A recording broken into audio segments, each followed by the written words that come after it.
Alex Jones surprised everybody this week when he flipped on QAnon. Broke all that. We know that. I'm saying Q tells us stuff and all of it's lies, is what I'm saying. You keep interrupting me. Because you're lying. Because you're full of shit.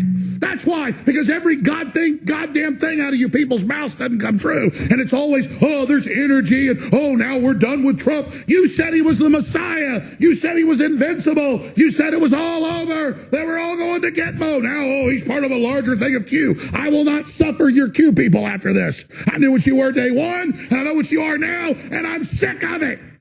I'm sick of all these witches and warlocks and pumpkin popsums and everything. Oh, God. Sorry. Bye-bye, Q. I can't talk to you anymore. Jesus Christ. Lord, help me. Oh. QAnon lost Alex Jones. He apparently previously had gone back forth a few times, giving them some credit, but then backed off of it, then giving them some credit, then backed off of it, but now obviously, he's done with them. This is fascinating. Now, why is he doing it? I mean, there's a few theories. It could just be because they're competition, you know? Like, Alex Jones is the conspiracy guy.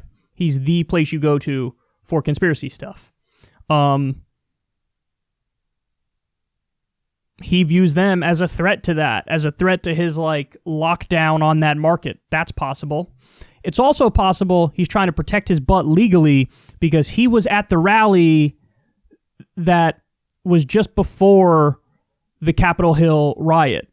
And, you know, he was giving a speech and saying things that are probably super questionable. So he might be looking out to protect himself legally.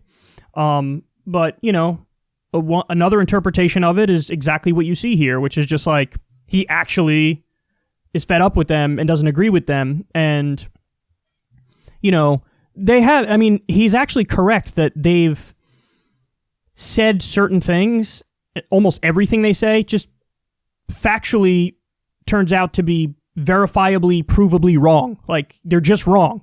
They say certain things are going to happen, those things don't happen, you know? And he probably is tired of that. But the funny thing is, that's exactly what Alex Jones does.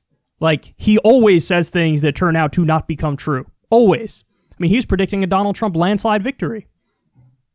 You know? So, I think this is also indicative of, like, the future split that's coming in the Republican Party. You're going to have the Trumpists versus the establishment types. You're going to have this very broad split. And what you're seeing here is there could even be factions within the factions. So, you know, the Q people are very pro-Trump. Alex Jones is very pro-Trump, but now they're turning on each other. So it's almost like you had this coalition that was sort of kept together by Trump and people who don't normally agree with each other. And then now that, you know, Trump is kind of imploding in a number of ways, he lost the election, he egged on this riot, like there's all these problems now, and Trump's no longer that single unifying force, so all those factions are turning on each other. And honestly, I mean, listen, we've seen the same thing sort of happen on the Bernie left. There's now civil wars within the civil war on the Bernie left or on the online left. But now this is the right-wing version of that, and it's getting ugly, but I'm kind of loving it. Now I can't wait to see or hear about QAnon stuff where they turn on Alex and they try to act like he's part of like the globalist plot that he's always been railing against for years and years and years. I guarantee you something like that is probably coming. These guys have no shame, no ethics, no morals, no commitment to the truth. And my guess is you ain't seen nothing yet with how ugly it all gets.